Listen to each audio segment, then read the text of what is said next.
We have Tom Valenti, the developer of the Gateway Project, with us tonight, as well as Bruce Kimmel. Tom is going to spend about 15 or 20 minutes and bring you up to speed on the development, because you haven't heard a lot about that. You've probably seen a few press releases.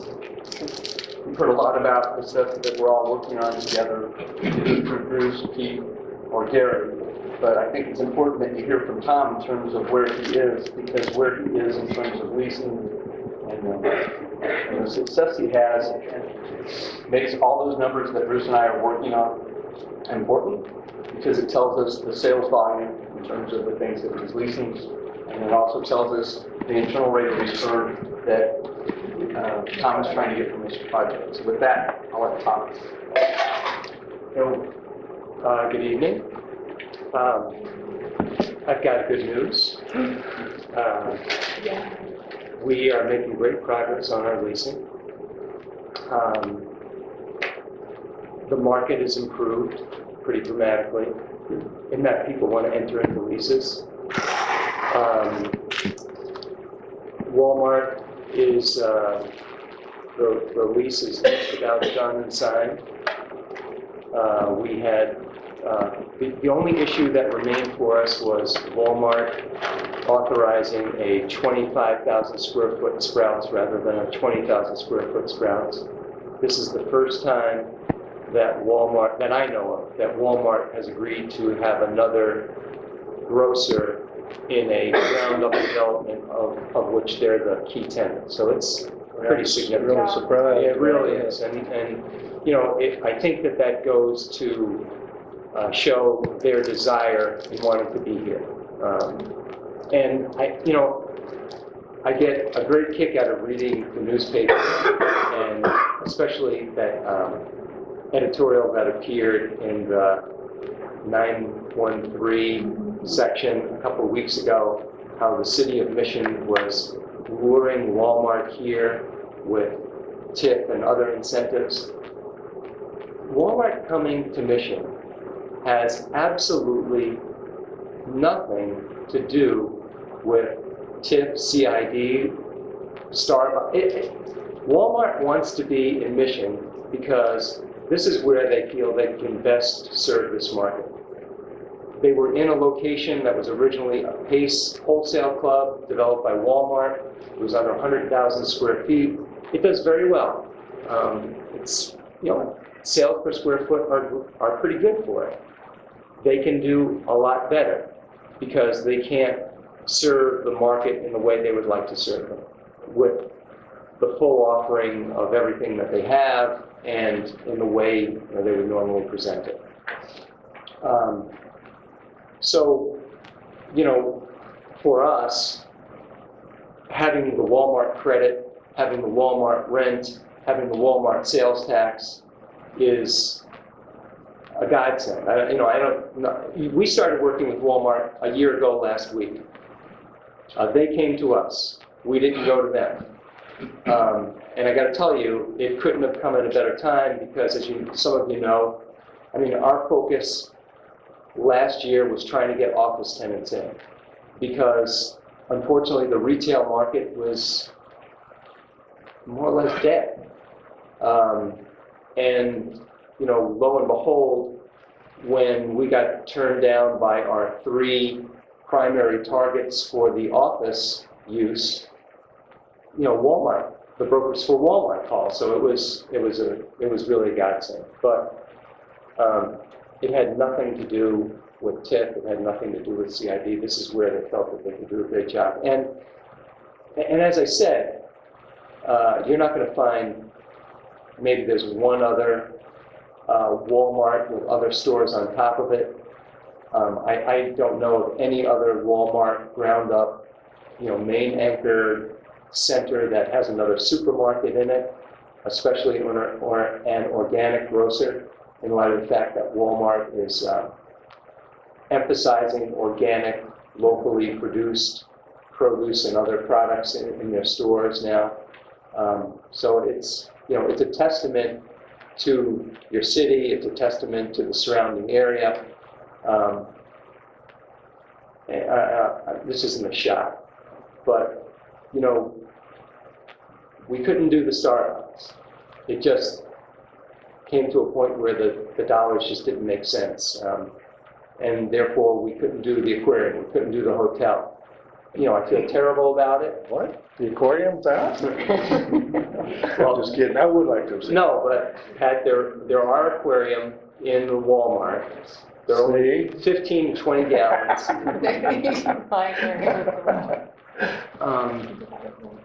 You know, it's unfortunate. I mean, it would have been great, but so be it. You know, and I think this project is still going to be great. So above the Walmart is 150,000 square feet. Given the size of the project, you will have your own management company Yeah. taking care of all the tenants, residential and commercial and everything. Will you be having your own security Yeah. detail? Yeah, and I mean, we'll have cameras and people. Okay, thank you. So why don't we go to 959? 929, sorry.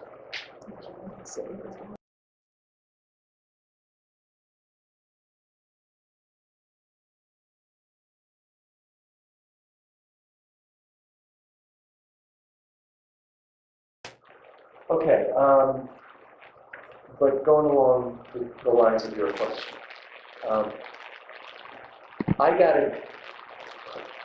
I had no choice other than to go and try to get this approved by the I've got no choice other than to go get my leases done. I've got no choice other than to get my financing lined up. But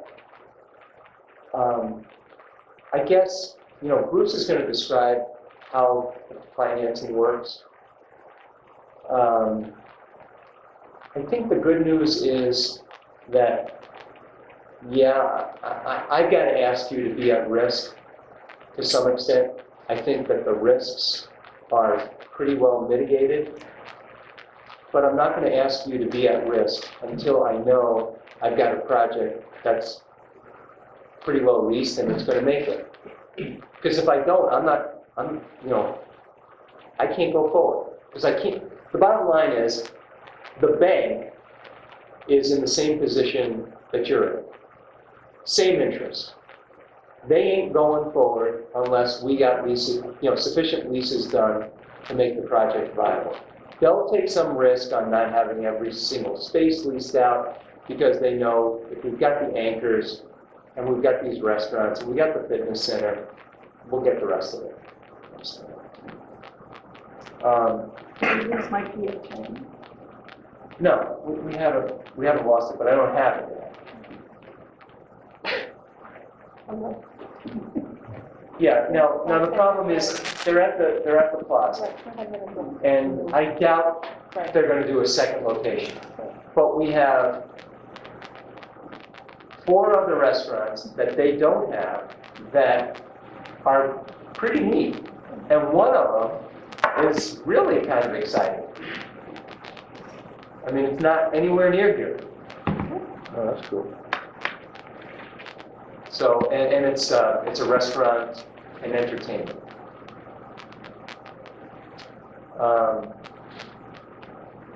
You've got a lot to consider. You need to protect your citizens. I'm not making any bones about it. I'm here to make money. I want to do a great job.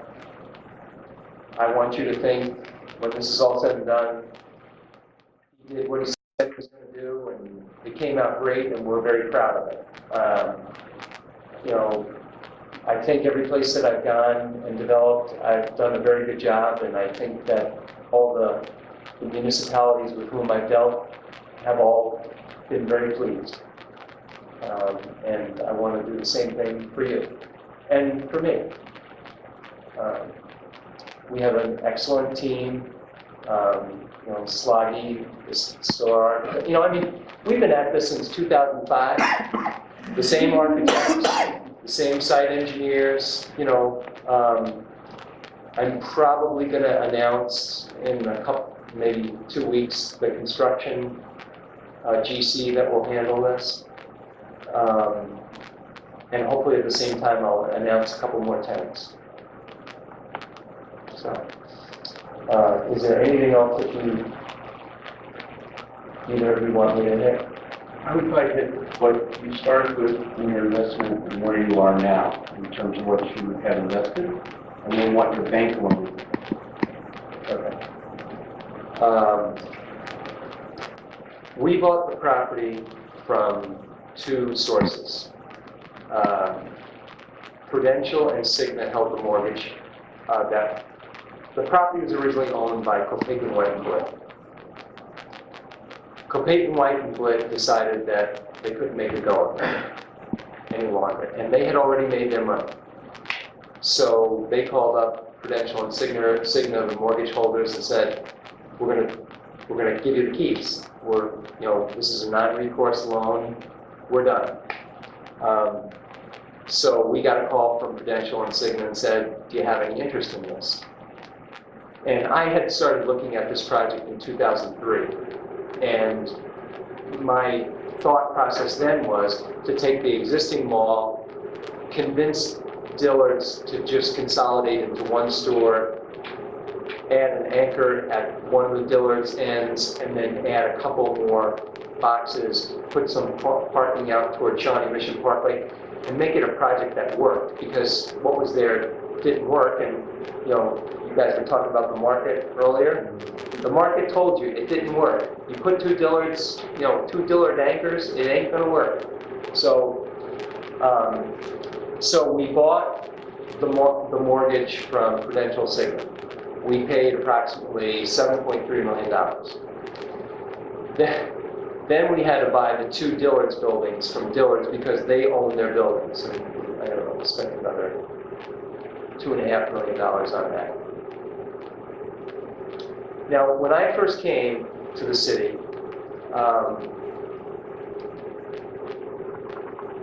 the condo market was raging at the time. The retail market was raging at the time. And it was, okay, we gotta go as fast as we possibly can. And, originally we looked at, can we use the existing building there and redevelop it?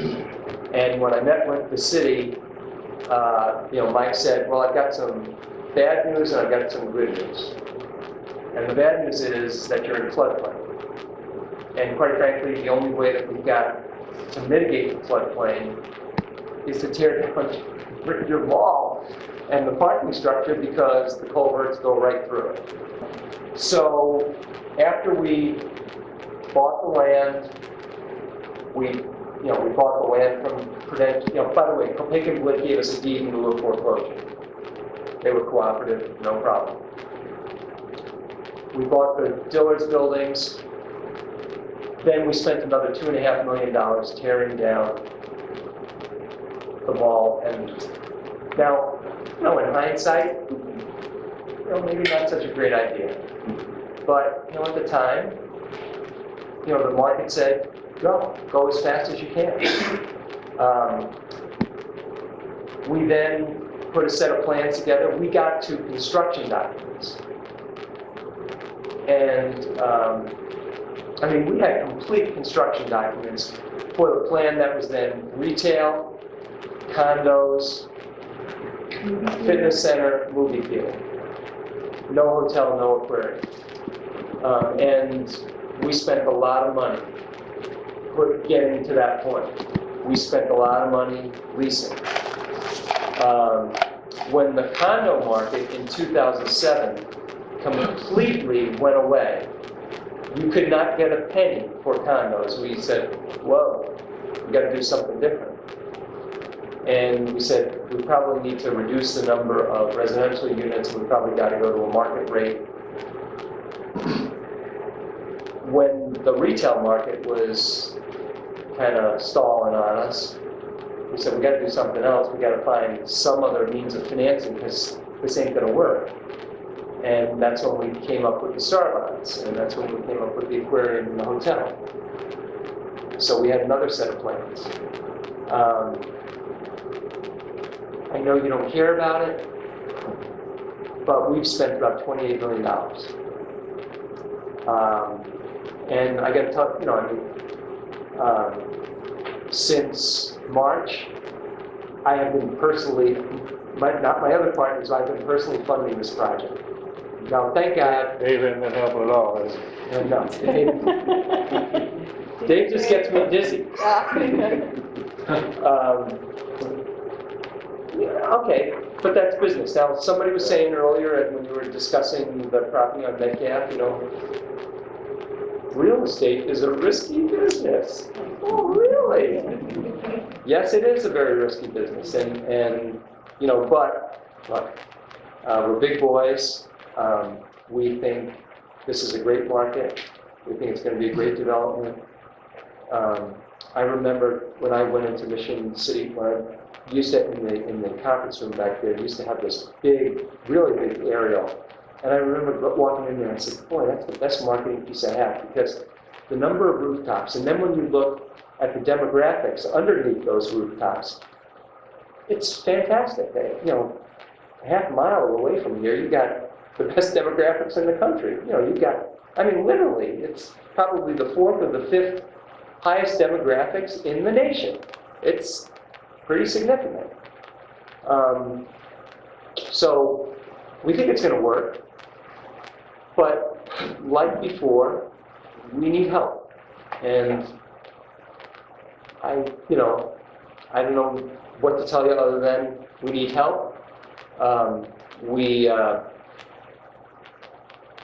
think we have, I didn't, the presentation that Bruce is going to make of the program that we've come up with, it was not, the best for us. We came to a compromise. It's not the greatest, but it's doable.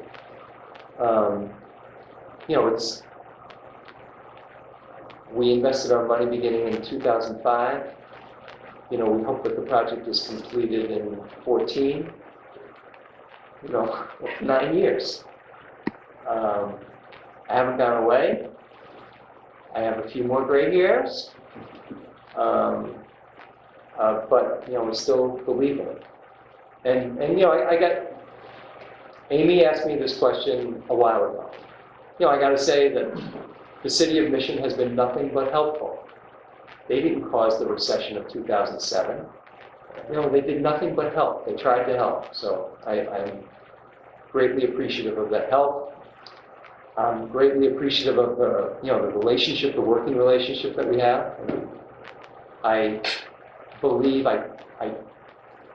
as a business person, I believe in my heart that it will be good for both of us, for you as a city and for us as developers. So, thanks. Thank you. Before I get to Bruce, there's 3 tracks that we're on. We're on the development agreement track, we're on a financing track, and we're on a plan track. And so that's sort of like, all that stuff you saw, that goes to the planning commission, and then it comes to you. But part of it is we have calendars that we have to conform with as we try to meet this October 17th deadline. And Mark, is that in the orange folder? Yeah, I looked it up. And as part of the statutory requirements, we're considering both the Gateway TIP redevelopment project plan and the creation of a CID district. Public hearings must be held at regularly scheduled city council meetings to allow for public input. Due to the timing of those submissions of the required documents for both of these issues, as well as the publication deadlines, it will be necessary to hold a brief special city council meeting on Wednesday, September 12th. And we worked that out with Tom, so he'll be back in town. The resolutions, and these are resolutions to set public hearings. So those resolutions to set these public hearings will we'll let you see those at the Finance and Administration Committee meeting at 6:30 p.m. and then have a special city council meeting at 7:30 p.m.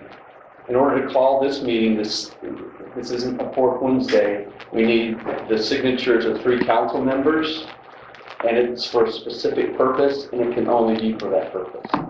So we can't bring in other items, just for these particular items. So Mark will require 3 signatures, and is it in that one folder? If anybody would like to sign, everyone sign. And with that.